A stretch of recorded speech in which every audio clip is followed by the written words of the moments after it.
Antes, porém, de passar a palavra para a nossa amiga fazer a prece inicial, eu gostaria de mostrar esse livro aqui ao professor Adair Ribeiro, A Gênese, que foi publicado recentemente pela Fundação Espírita André Luiz, que justamente mostra as adulterações que a Gênese teve no decorrer do tempo. E se for possível, se não vier a sair um pouco da proposta da noite de hoje, gostaríamos de lhe ouvir também sobre isso. Assim, vamos passar a palavra à nossa amiga Thaís Calisto para fazer a prece inicial. Vamos todos ficar na mesma vibração de amor, de paz, para pedir ao nosso querido Mestre Jesus a sua presença conosco, para pedir a Deus, nosso Pai Todo-Poderoso, e aos Espíritos amigos que nos guiam, que nessa noite possamos aprender um pouco mais dessa doutrina tão maravilhosa, tão consoladora, que através dos conhecimentos adquiridos possamos pôr em prática através do nosso exemplo e assim ajudar os nossos outros irmãos, tanto encarnados quanto desencarnados, nesse momento de isolamento social. Assim sendo, Mestre Jesus, te agradecemos por mais essa oportunidade e pedimos autorização para iniciarmos a palestra na noite de hoje, passando a palavra para o dirigente. Assim seja. Em nome de Deus, em nome de Jesus, em nome do nosso dirigente espiritual, Manuel Quintão, damos por iniciada a palestra e que nosso irmão possa utilizar a palavra e trazer um presente na noite de hoje.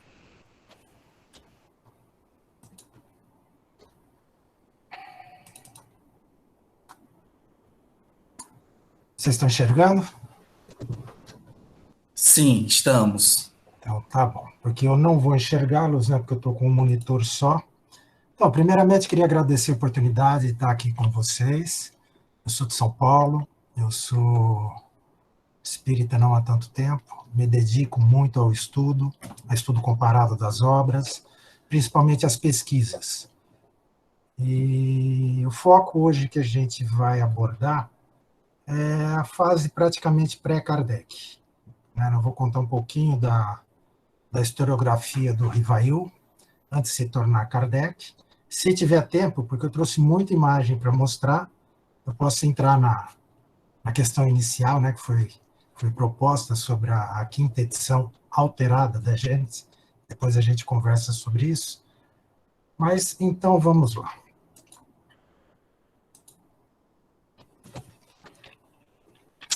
O Museu Allan Kardec Online é um museu que foi criado para divulgar todos os documentos que vieram a público, foram descobertos nos últimos 3, 4 anos. Muita coisa do arquivo pessoal de Kardec, do arquivo pessoal da Sociedade Parisiense de Estudos Espíritas, e muita documentação relativa ao espiritismo chegaram até os nossos dias, e felizmente a gente conseguiu resgatar.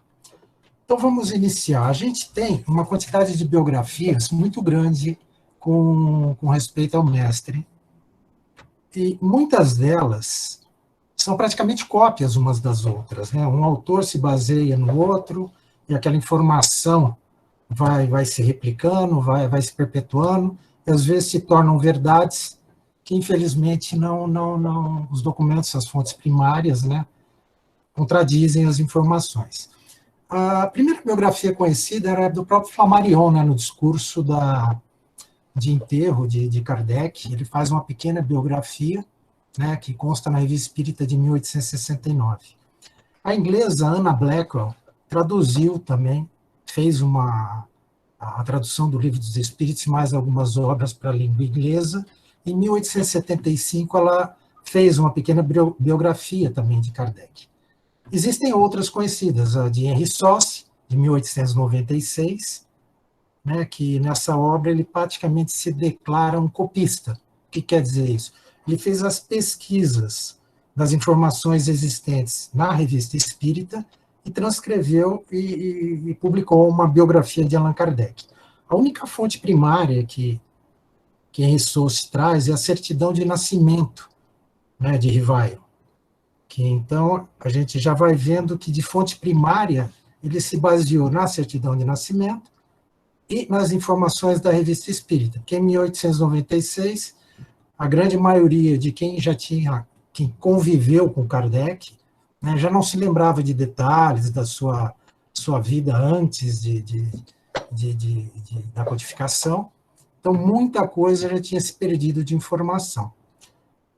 Zeus Van Tuyl, em 1980, e o Francisco Thyssen fizeram uma obra também, em 3 volumes, muito rica de informação, fizeram viagens, pesquisas em várias bibliotecas ao redor do mundo, e fizeram uma biografia também bem legal sobre Allan Kardec, mas também eles reclamavam da inexistência de fontes primárias que ajudassem, né, a trazer maiores informações. Biografias mais recentes, a mais recente que a gente tem é do Carlos Sete Bastos, ele publicou em 2021, está publicado no Jornal dos Estudos Espíritas, praticamente toda baseada em fontes primárias. Então, eu aconselho essa biografia para quem quiser se aprofundar no assunto. Trouxe para vocês a certidão de nascimento, né, do Denizar Hippolyte Lyon Rivaio, 3 de outubro de 1804. Ele só nasceu na cidade de Lyon. Muitas biografias trazem, né, que ele, na infância, viveu em Lyon. Não é verdade. Ele só nasceu em Lyon, e ele morava com a mãe, né, na cidade de Bourg-en-Bresse. E ele vivia com a mãe por quê? O pai, nas biografias também existentes, falava que o pai havia desaparecido, né?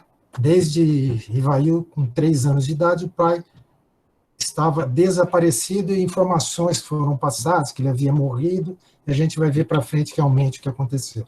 Aqui uma árvore genealógica, né, que a gente já conseguiu construir, são vários pesquisadores atuando em várias partes do mundo, né, a gente tem muito contato com Charles Kemp, presidente da Federação Espírita da França, vários pesquisadores do Brasil, hoje a gente tem umas 15 pessoas trabalhando de forma colaborativa, né, com esse acesso que a internet propiciou aos registros civis, né, de todas as comunas, todas as cidades da França.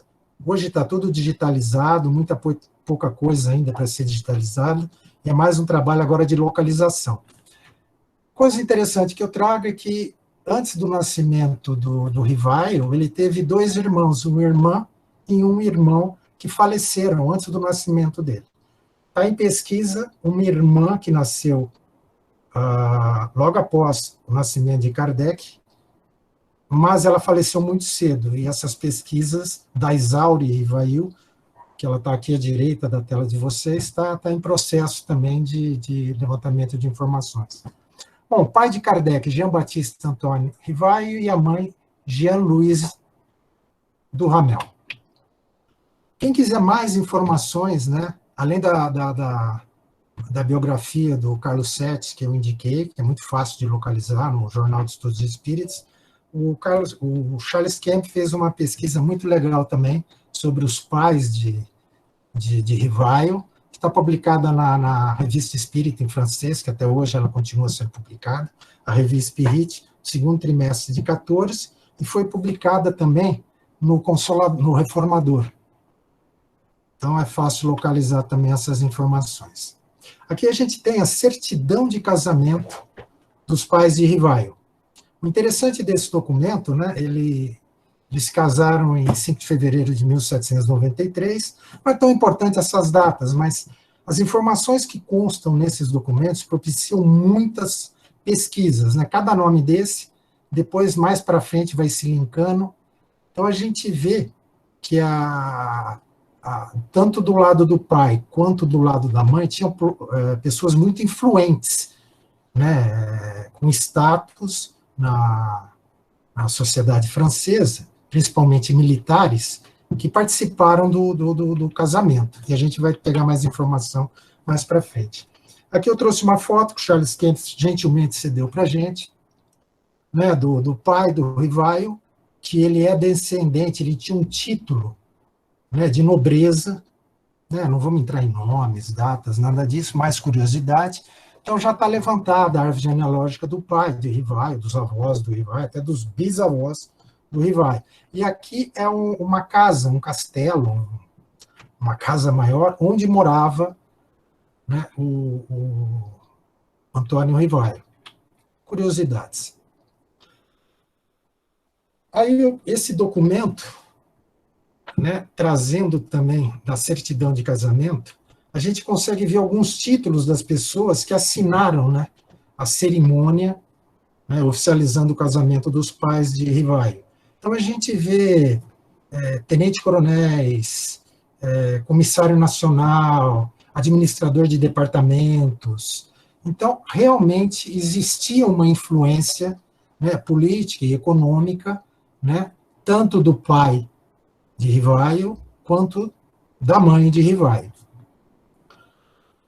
Aqui a certidão de nascimento daquela irmã de Rivaio, que nasceu em 1806, né, 2 anos e pouquinho depois do nascimento dele. Nasceu em Lyon, mas também ela não faleceu muito jovem, né, era normal, né, a mortalidade infantil era muito alta naquela época, e está sendo localizada ainda para ver a certidão de óbito, onde foi, como foi. Como eu disse, o pai de Rivaio é tido como desaparecido em muitas biografias, e algumas traz que ele teria morrido muito cedo. Né? Documentos levantados, né, como a mãe de Rivaio morava sozinha com o Rivaio e com o tio, que a gente vai ver mais para frente, todo ato civil que ela precisava fazer, vender um bem ou praticar qualquer ato civil, como o pai não estava presente, não estava declarado morto, precisava de um documento judicial. Então, existem 3 documentos oficiais que foram localizados, que constam, né, desapareceu sem notícias por mais de 25 anos. Esse é um documento de 1832, que é um documento de 1822, de 28, que reafirma essa informação de desaparecimento.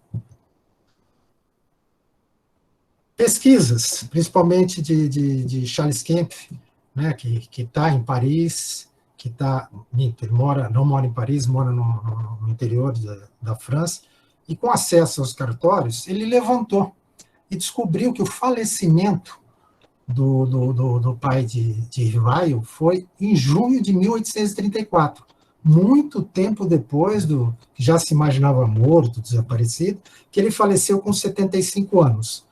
E ele faleceu nessa cidade, né, em Périgueux. Conclusão que se chegou, ele realmente abandonou a família. Então, Jean-Baptiste Antônio Rivaio morreu pobre, né? Ele estava hospedado, quando ele faleceu, um pequeno restaurante, né? E tem um documento também que foi localizado, que ele prometia toda a herança dele para esse dono do bar, dono do restaurante, dono dessa pequena pensão que ele vivia. E documentos também descobertos, que ele não tinha nada, não tinha herança nenhuma, ele vivia em concubinato com essa senhora, Maria Lavaux, e vivia com ela desde 1815. Então, realmente, ele abandonou a família e foi viver em concubinato. É uma foto da casa que o Charles também gentilmente cedeu para a gente. E agora vamos chegar. O Rivaio viveu, como eu disse, não em Lyon, viveu naquela pequena cidade, Bourg, em Bresse, e iniciou os estudos com Pestalozzi. Até pouco tempo atrás, muitas dúvidas, apesar de uma quantidade enorme de biografias, livros que Rivaio escreveu constando que era através do método Pestalozzi que ele estava publicando aquelas obras, mas existiam dúvidas se ele tinha realmente estudado ou não na Suíça, né, com Pestalozzi. Também esse ano, né, essas pesquisas são extremamente recentes, né, foram descobertos documentos que comprovam realmente que a mãe, a senhora Rivaio, a Madame Jean-Louise Duhamel, foi morar em Yverdon e que o filho estudava no Instituto Pestalozzi. A gente não tem a data certa quando ele iniciou os estudos na Suíça, mas até junho de 1820 ele estudou lá. Aí, na sequência, ele e a mãe mudaram para Paris. Né? Então, eles saíram lá da região de Bourg, e passaram a morar nessa rua em Paris, na Rue de la Harpe. Tá? Hoje é conhecida, essa rua era muito grande, né? Paris mudou absurdamente. Aqui a gente tem do lado esquerdo, né, um mapa desse quarteirão, né? Aqui em amarelo, aqui onde eu estou apontando, é exatamente o número 117, onde o Rivaio veio morar muito jovem com a mãe. E já em 1823, fevereiro, com 18, 19 anos, ele escreve já a sua primeira obra. Né? E a gente vê no jornal de Imprimerie, toda a obra que era publicada na França, né? Essa obra, existe o registro dela, né, no jornal de Bibliographie de la France, um jornal onde são colocados, né, todos os livros são publicados, e a gente vê aqui o endereço, né, a Rue de la Harpe, número 117, onde Rivaio publica a sua primeira obra, um curso prático e teórico de aritmética, baseado no método Pestalozzi, que gerou muita dúvida, né, se realmente ele tinha estudado, ele usava o método por conhecimentos que ele teve de outros lugares, mas como eu mostrei, está comprovado que ele estudou lá. Eu trouxe muito slide, até muita imagem, eu prefiro imagem do que eu ficar falando só, então as imagens traduzem mais. Muito Adair, jovem também. eu estou percebendo que os slides não estão passando. Está travado em qual? Está travado no primeiro, eu observei agora. Que interessante. Então, espera lá, vamos tentar. Eu vou parar a apresentação e vou subir de novo, porque tem muita informação que a imagem vai falar muito melhor do que eu, né? Vamos ver se...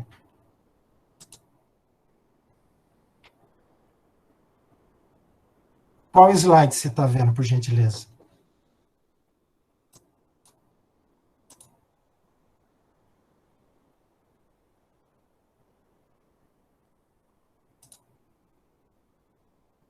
Subiu? Está aparecendo? 18. Agora está aparecendo 18. Espera aí, deixa eu ver aqui que eu estou sem a numeração. Deixa eu me achar agora. O 18 é o que aparece 6 de agosto de 1825? Isso, perfeito. Então, eu vou adiantar um e voltar para ver se... Só um minuto aqui, espera aí, que senão vai dar confusão.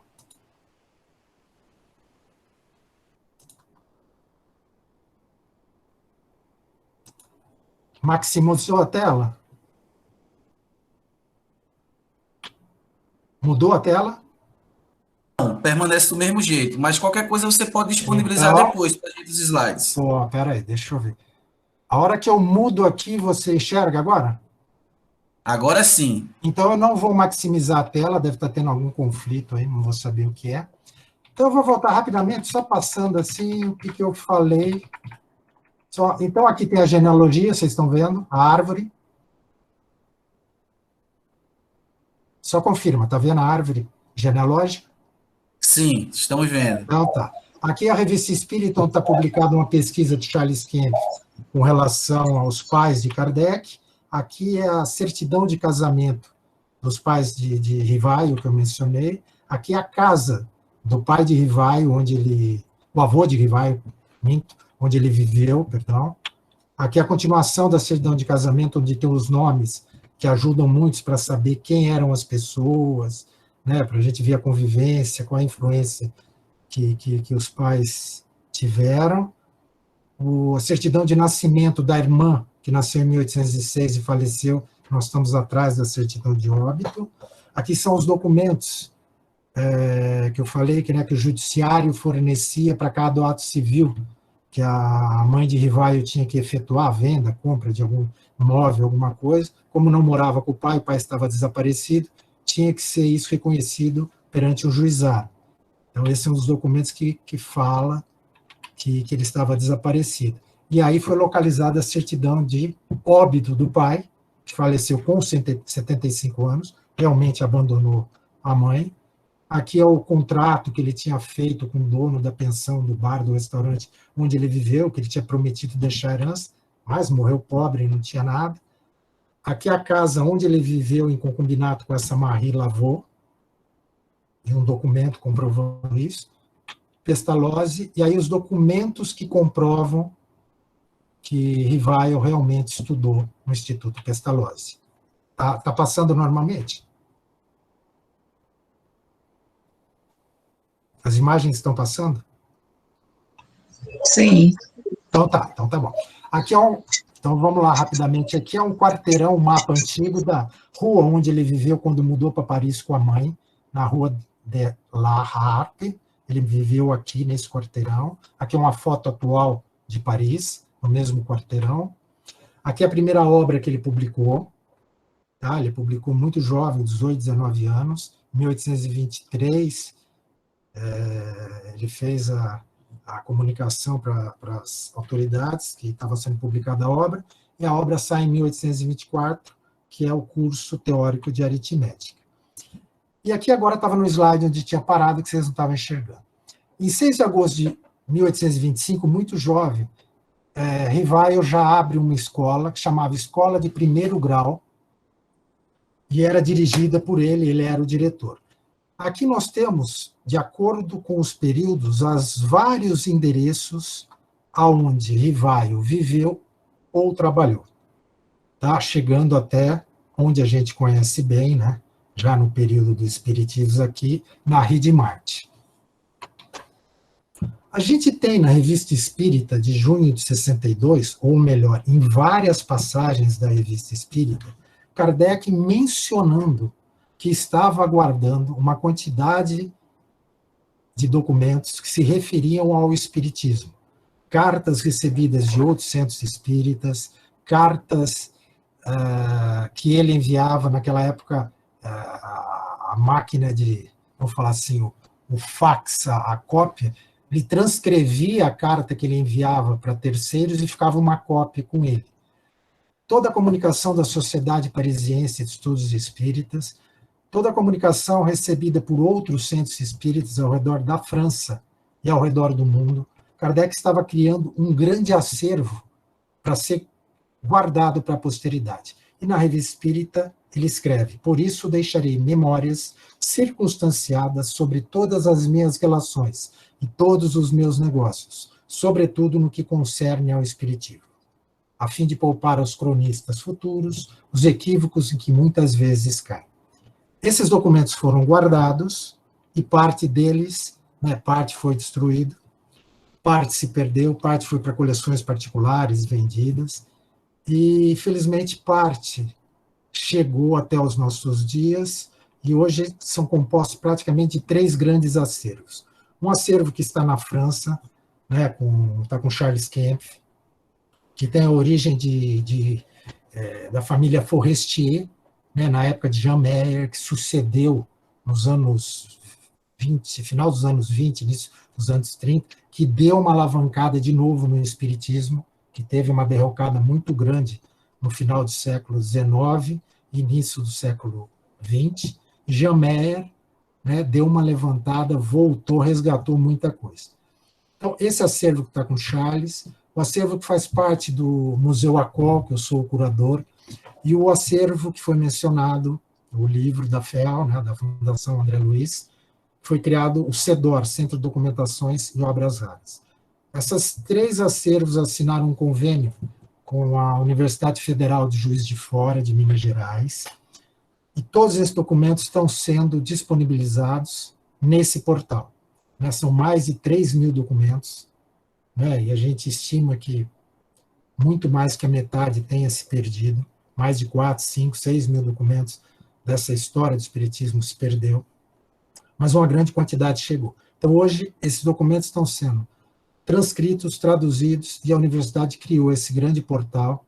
Hoje tem mais ou menos 100 documentos, a grande parte já transcritas, já traduzidas, e está disponível para pesquisadores, para qualquer um poder assinar, ver, fazer suas pesquisas e estudar. Os pesquisadores que estão por trás disso são todos profissionais da academia, são professores, são pesquisadores com doutorado, pós-doutorado, mestrado. Então, está em muito boas mãos esses documentos, e esse portal vem em muito boa hora.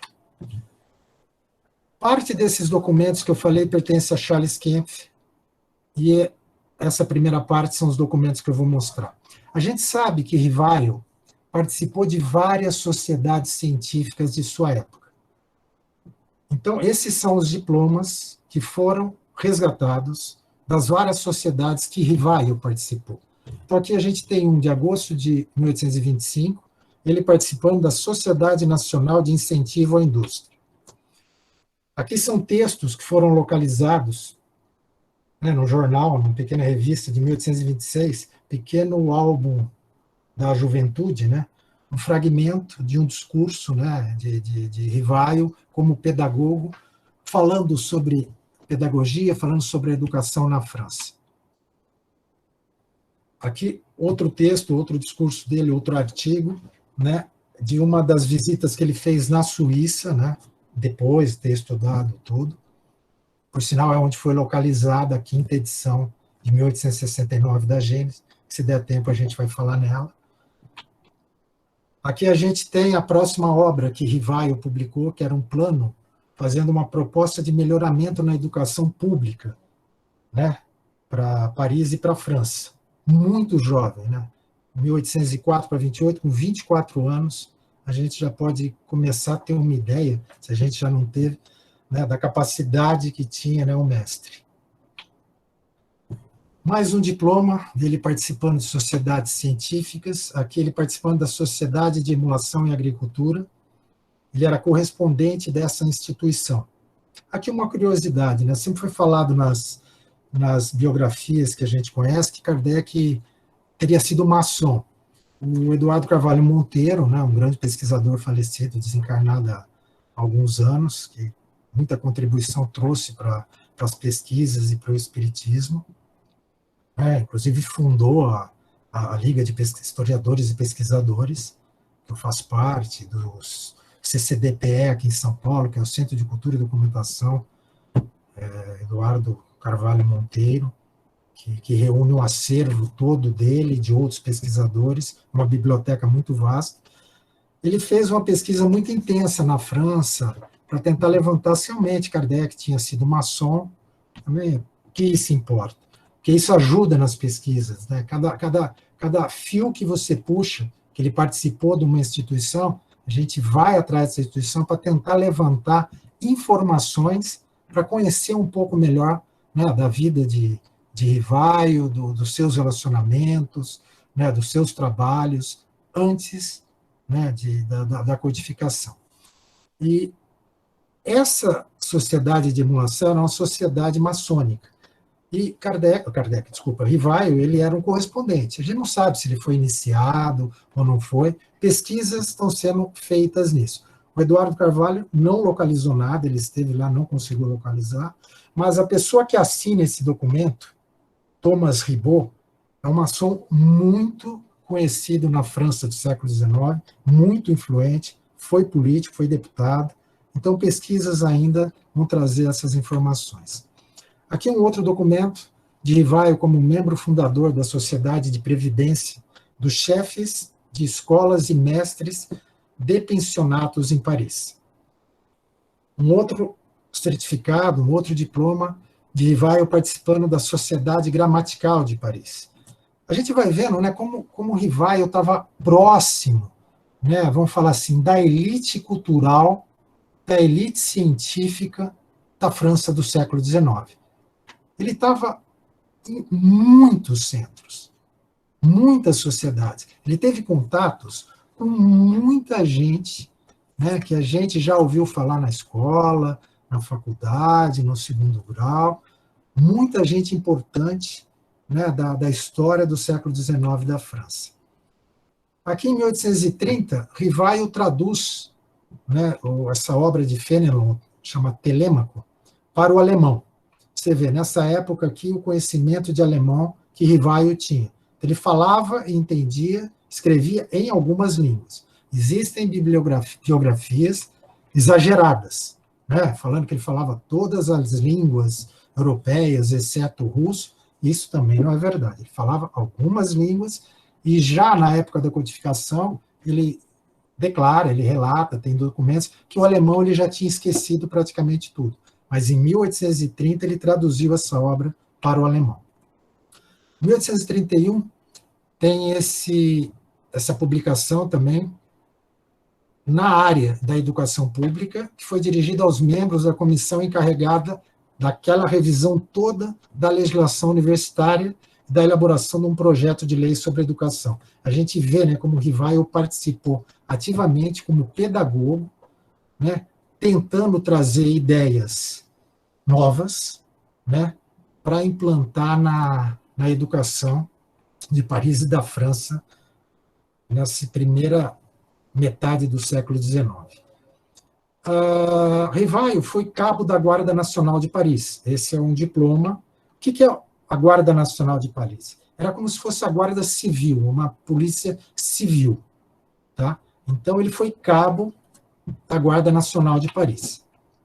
Mais alguns diplomas da Sociedade Francesa de Estatística, mostrando que realmente, até com números, ele era excelente, né? A gente tem publicação na Revista Espírita, né, Estatística do Espiritismo, em 1869, se não me falha a memória, é janeiro, né? Ele tinha uma facilidade muito grande com tudo que se referia à educação. O diploma da Sociedade Nacional de Educação, e agora a gente vai chegando mais próximo dos documentos que vieram a público muito recentemente. Por volta do início dos anos 2000, essa carta veio a público. Né? É uma carta de 1831, Rivaio e Amélie se casam em 1832, né? A mãe de Amélie pede para o pai, perdão, a mãe de Rivaio pede para o pai de Amélie autorização para o filho poder namorar Amélie. E essa é a primeira carta, né? E ela foi localizada, é muito legal isso, é uma carta dele para sua namorada. Essa carta está transcrita, vocês acham ela facilmente na internet. É muito interessante, o carinho, o jeito que ele se expressa, né? É uma carta de 1831, praticamente um ano antes deles casarem. Aqui é uma foto também recente, 2018, foi descoberta e foi adquirida pelo Museu Acol, né? Da Amélie Boudet jovem. Né? Lembrando que ela era mais velha do que Rivaio, 8, 9 anos, e aqui é a certidão de casamento dos dois. No mês passado, extremamente recente, isso nem veio a pulo, praticamente esse bate-papo que nós estamos fazendo, vocês são um dos primeiros a estarem vendo essa pesquisa que está sendo publicada agora. Esse Romain Daude é um francês. Ele fez uma pesquisa com essa família de Cros, né, Tessier de Cros, e localizou 60 cartas dessas crianças, Louis e Ernest, dessas duas pessoas aqui, que estudaram no pensionato Rivail, nesse período aqui, de 1830 a 1833. Então, ele fez uma análise das 60 cartas que os filhos que estudavam no Instituto Rivail mandaram para o pai. Essa troca de correspondência mostra muito, está trazendo muita informação do dia a dia, né, como é que funcionava o pensionato Rivail. Aqui, do lado direito, a gente tem uma tábua, um quadro das matérias que eram estudadas com os horários. Era de domingo a domingo. E as matérias? Língua francesa, matemática, história, escrita, geografia natural, é muito interessante. E está sendo publicado, né? Se vocês acompanharem na internet, todo dia está saindo um pedacinho dessa tradução. A gente recebeu autorização desse Romain Daude para fazer a tradução e publicar junto com as nossas pesquisas. Então, vocês estão vendo um negócio que é de 10, 15 dias para cá. Aonde funcionou o pensionato, a primeiro Instituto Rivaio era só para meninos, né? E depois ele abriu um pensionato para meninas. Então, o Instituto Rivaio para meninos, o internato, funcionava nesse endereço na Rue de Sèvres. Aqui é uma foto do local, provavelmente Aqui é o número 35, aqui era a entrada para o pensionato. Né? Na frente tinha uma loja, né? Em Paris é muito comum isso, você ter a numeração aqui, e aqui tem uma loja na frente, e a mesma numeração. Isso aqui é um corredor e abre para vários andares para cima e para várias salas. Então, aqui funcionava, né, o Instituto Rivaio, onde aqueles dois meninos, através dessas cartas, estudaram, e a gente está tendo a possibilidade de conhecer um pouco mais dessa época. Nesse instituto, o final de ano, né, no estudo na Europa, em Paris, se encerrava no mês de agosto. E os melhores alunos recebiam um prêmio. E aqui eram os prêmios que eram oferecidos, um certificado que era fornecido para os melhores alunos. Aqui também, praticamente, é inédito isso, né? É uma cópia desses diplomas que foram recebidos, e essas duas crianças aqui na época, dois adolescentes, dois jovens, Louis e Ernest, receberam como melhores alunos. Aí a gente tem também nas biografias até então conhecidas, que Kardec não serviu, que fez o serviço militar, que ele tinha se ausentado do serviço militar, e, na verdade, através desse documento também, que foi localizado, aqui é um certificado de dispensa do serviço militar, né, datado de 1833.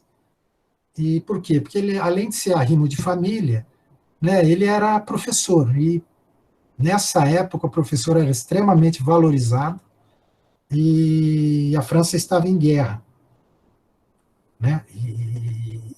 E a necessidade do arrimo de família e das escolas funcionando para as crianças, foi concedido um certificado de dispensa do serviço militar. Ele foi cabo da Polícia Civil, mas o serviço militar ele foi dispensado. O que é interessante nesse documento? Nesse documento consta uma descrição do Rivaio, que a altura dele era 1,69 m, não era uma pessoa muito alta, cabelos e sobrancelha castanha, olhos castanhos, testa alta, nariz reto, boca média, queixo redondo, rosto oval, e aqui o regimento onde ele obteve a dispensa.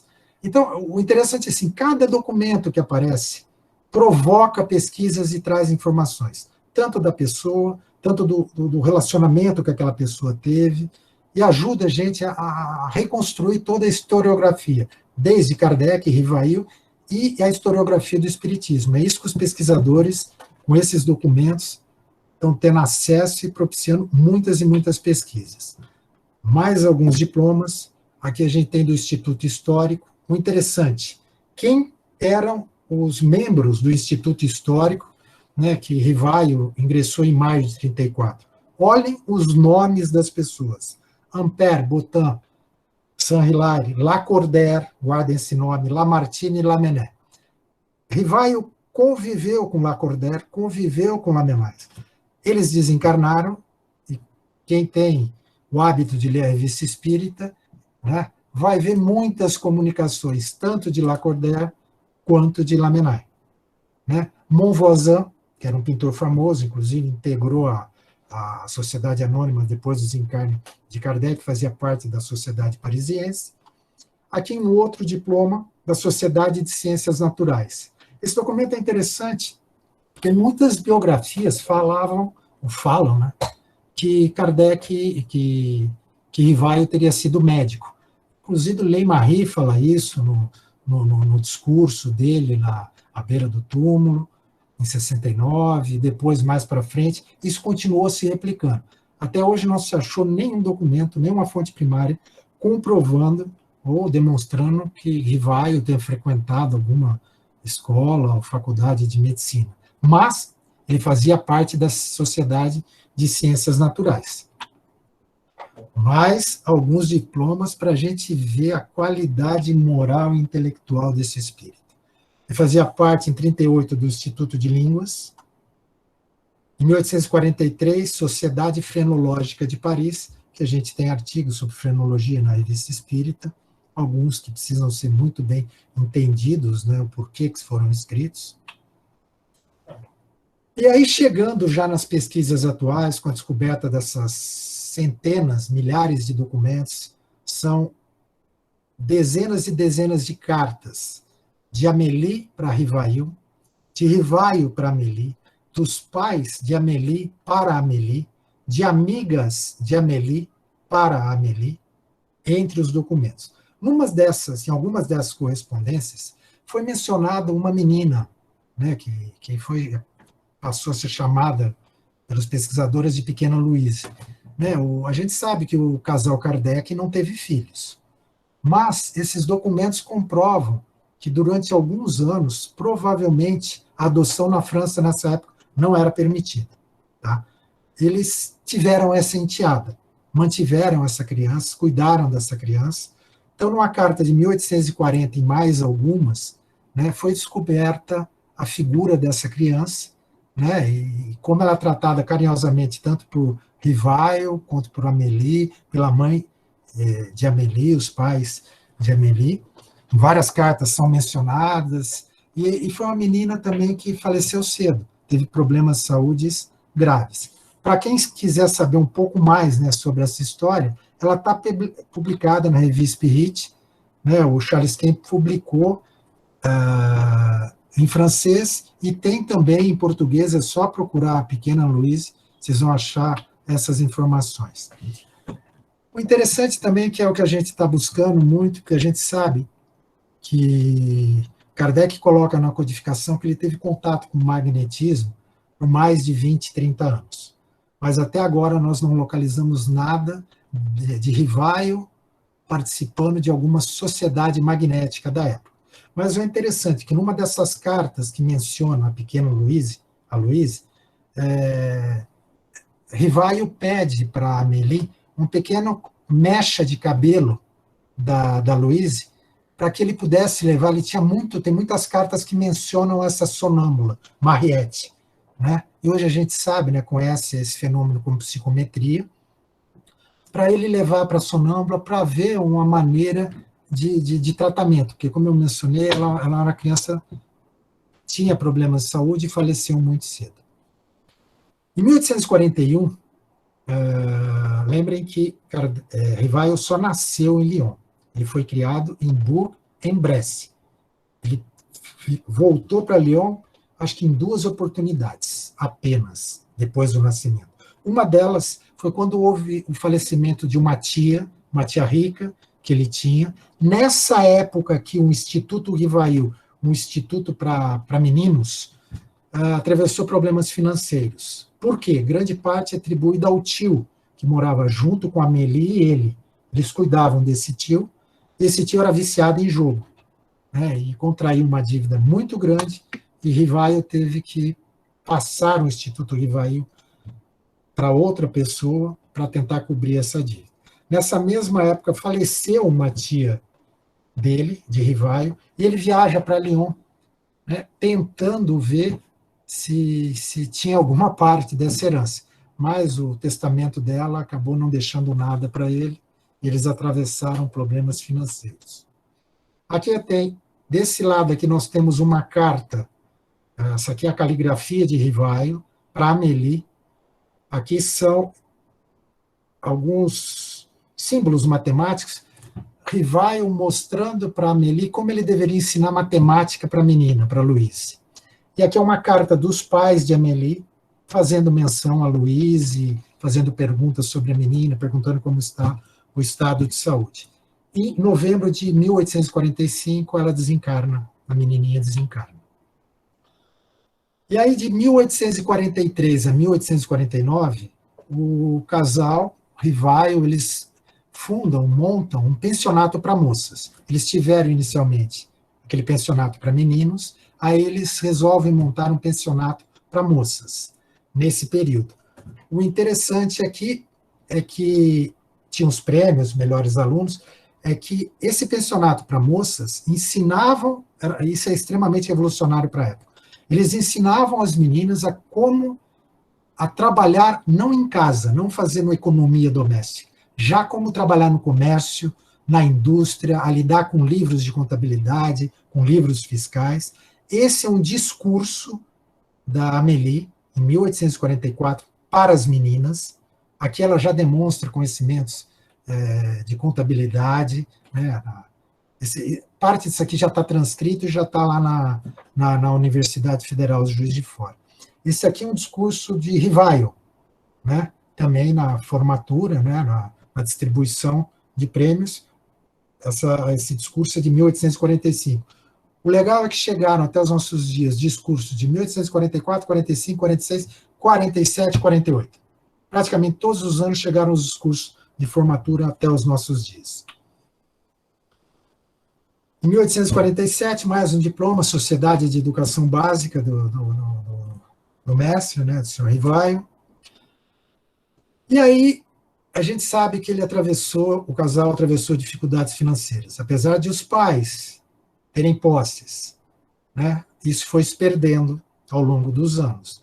A ponto que Rivaio, inclusive, patenteou, isso aqui é uma patente, também veio a público há uns 4, 5 anos atrás, no máximo, né? Charles Kemp participou também dessa pesquisa, e o Adriano Calzone, essa aqui eu ajudei nessa época, para tentar descobrir primeiro o que era isso aqui, né? E aí, isso aqui era uma patente de um sifão para esgoto para uso doméstico. Então, nessa época, a França estava iniciando os projetos de tratamento de esgoto, de direcionamento, tirando do rio Sena, todos os dejetos eram jogados no Sena, então aquilo já estava poluído e já tinha aquela preocupação toda da coleta sanitária. Esse foi um projeto de Rivaio, que foi patenteado, mas provavelmente não deu certo, porque não tem maiores informações sobre isso. Em 1853, a gente tem documentos mostrando que Rivaio trabalhou também em teatros, seja na parte contábil, né, como guarda-livros, exercendo a contabilidade. E aqui, em 1855, desencarna aquele tio que gerou dívida, que provocou muitos prejuízos financeiros para o casal, né, desencarnou e morava junto na Rede Martes com a Amélie e com o Rivaio. Eles cuidaram desse tio até o final da vida. Esse aqui é um atestado de óbito deles. E aí a gente chega, né, no marco inicial, 18 de abril de 57. O interessante também, pesquisas de um mês para cá, que foram publicadas.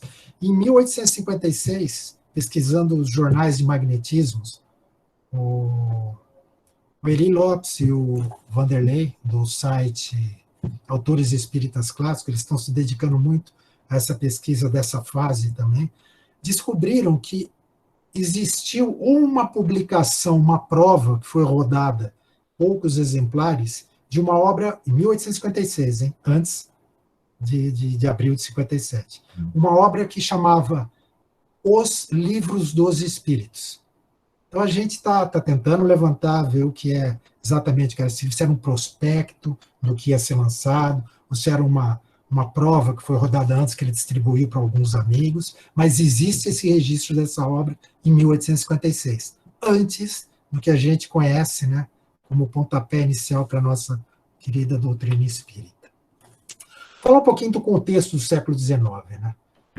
Após a Revolução Francesa, a filosofia e a psicologia seguiam um paradigma espiritualista. Né? Vários filósofos, né, tinham um pensamento do espiritualismo racional, né, que tinha como princípios a liberdade, o livre-arbítrio, o papel fundamental da vontade e da origem espiritual, né, a vontade, o pensamento dirigindo tudo. Mas, o que aconteceu? Né, no período de restauração, no Segundo Império, com Napoleão III, a monarquia se aliou novamente à Igreja e combateram ferozmente esse espiritualismo racional que no início do século XIX estava nascendo na França. E aí, as academias, né, voltou-se ao positivismo e ao cientificismo. Com o Livro dos Espíritos, Allan Kardec trouxe agora toda essa base, né, factual do espiritualismo racional, que já tinha alguma coisa, aquele embrião, né, do espiritualismo que aí o espiritismo abarcou tudo e desenvolveu, né? O espiritualismo racional tratava do estudo do espírito encarnado apenas, né? A gente como espírito encarnado, e vem o espiritismo e mostra, né, toda essa existência do mundo espiritual, essa comunicação toda que a gente tem e todos os ensinamentos que nós recebemos. E aqui são os documentos que chegaram até os nossos dias. É uma quantidade muito grande. A gente tem as cartas, várias cartas para Amélie, aqui já assinando a cara, já com Allan Kardec. Aqui a assinatura HL de Rivaio, idem aqui. Cartas de Amélie para Rivaio, de Amélie para Kardec.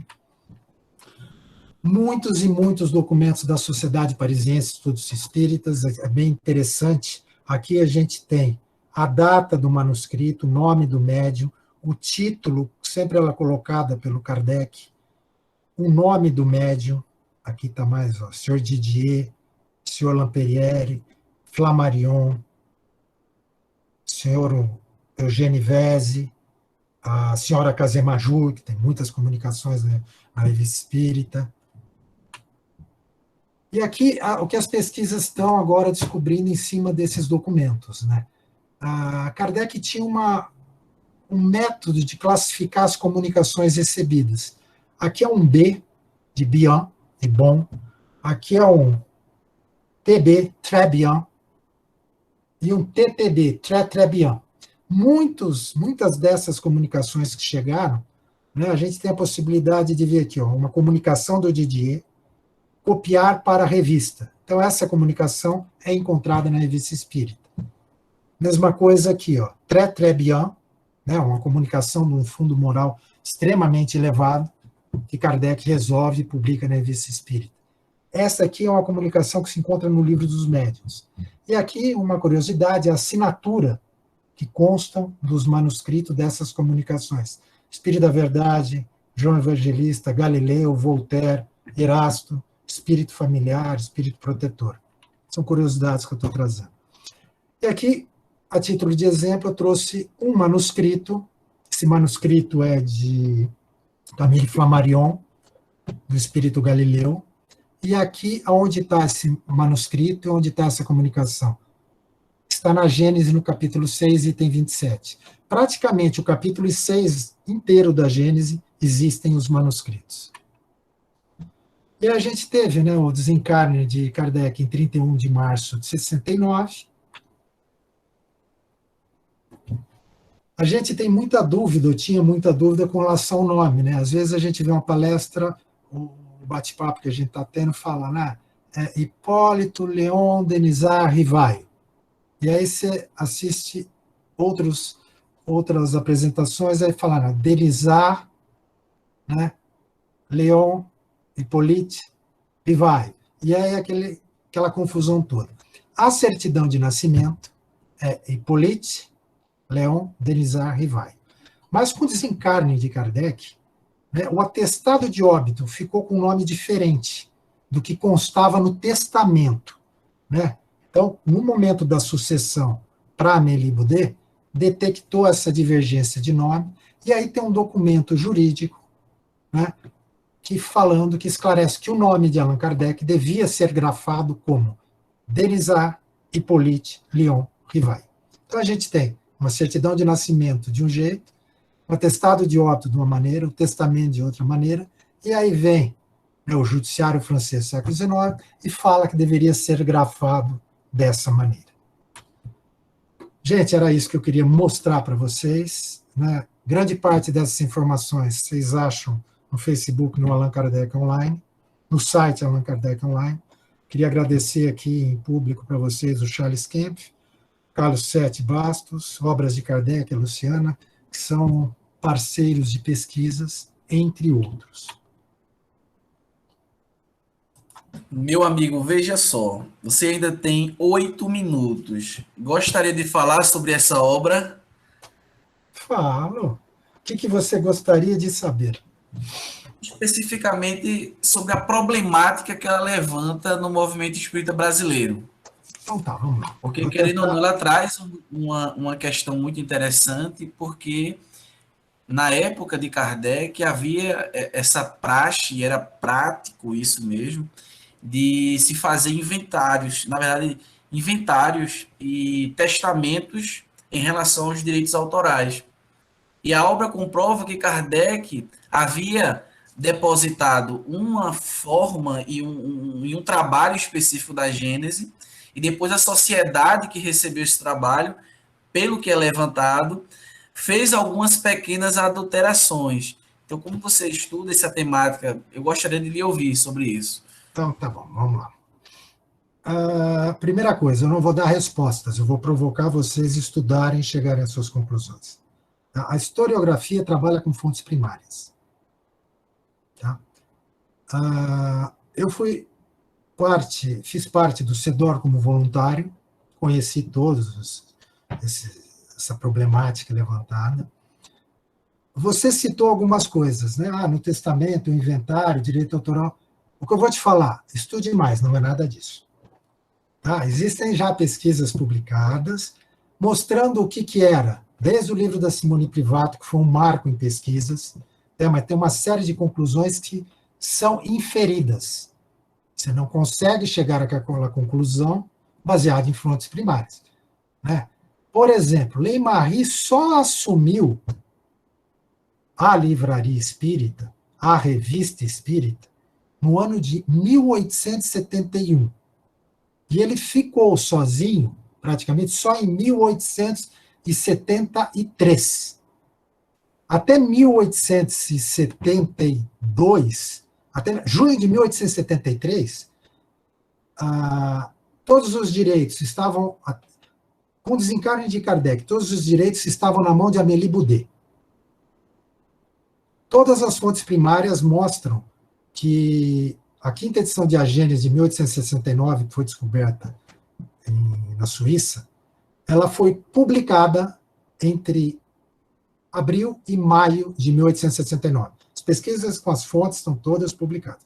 Nessa época, Amélie Boudet tinha todos os direitos e ela declarou que ela assumiria e iria tocar sozinha todas as revisões e publicações.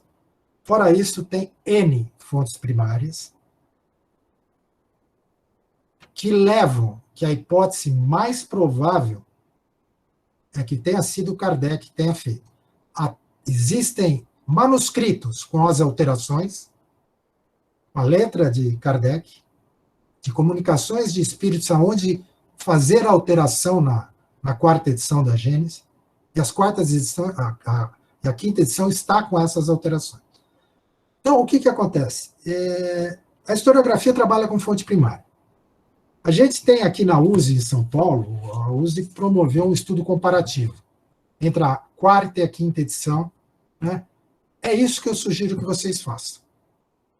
Esqueçam livro A, pesquisa B, pesquisa D. Leiam, não percam a oportunidade de aprender e ter o conhecimento existente na quinta edição.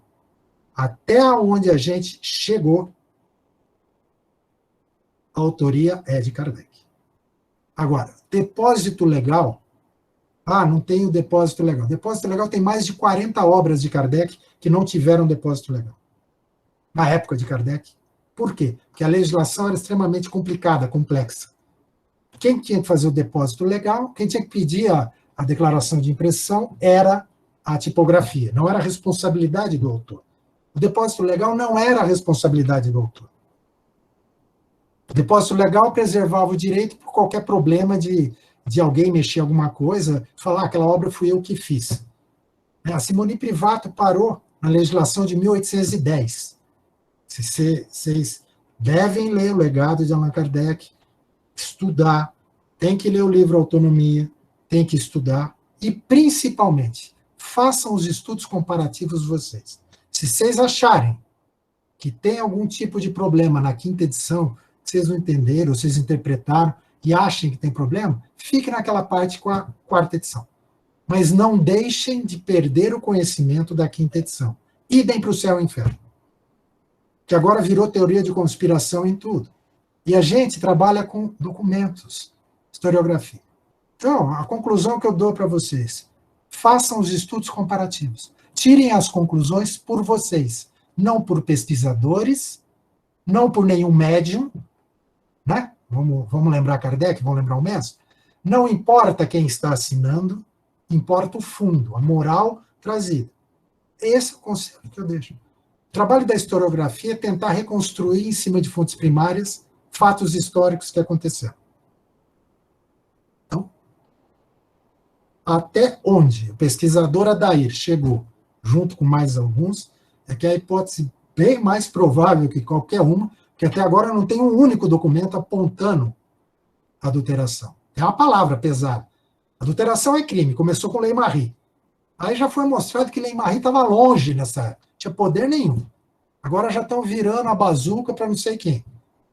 Para Amélie Boudet. Amélie Boudet estava à frente da Sociedade Anônima, mais um mês, estão saindo mais algumas pesquisas, até junho de 1873.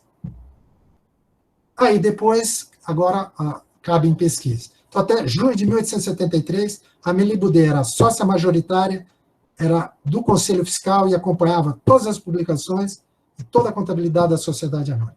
Isso é fato. Documento, fonte primária. O resto, cada um tem o direito de pensar o que quiser. Mas o Conselho,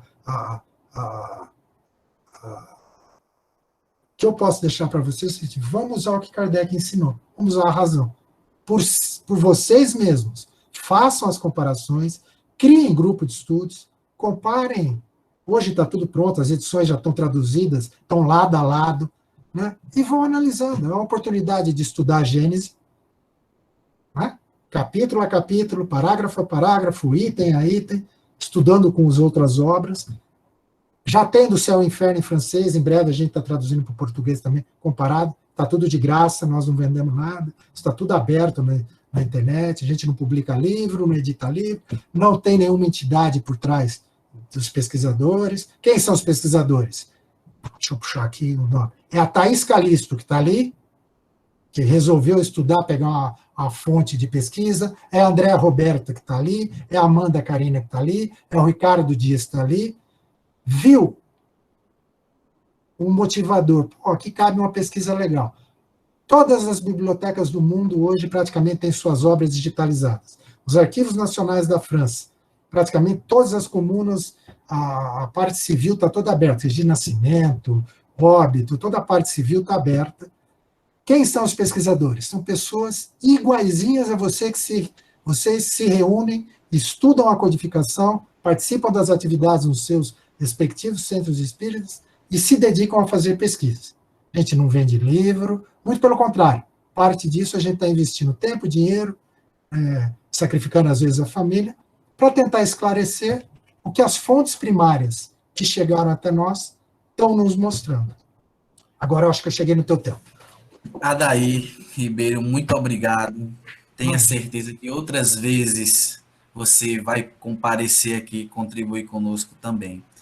E nessa noite de agradecimento pelos conhecimentos, vamos passar a palavra a Nádia Guedes para fazer a prece final de nosso trabalho. Vamos continuar na mesma sintonia, agradecer a todos que estão aqui, os amigos encarnados, os desencarnados, que aprenderam um pouco mais hoje, que a gente saia nessa mesma vibração. Agradecer a equipe espiritual que nos ajudou, que guiou o nosso palestrante, que nos deu discernimento, disciplina, que a gente saia aqui com a ideia na cabeça de que a gente tem que estudar, tem que ter muito estudo para aprender sempre um pouco mais, porque hoje a gente ainda está engateando, ainda somos crianças ainda no aprendizado na vida espiritual. Sendo assim, eu passo a palavra para o nosso amigo Fernando, para ele dar como finalizada a palestra da noite de hoje.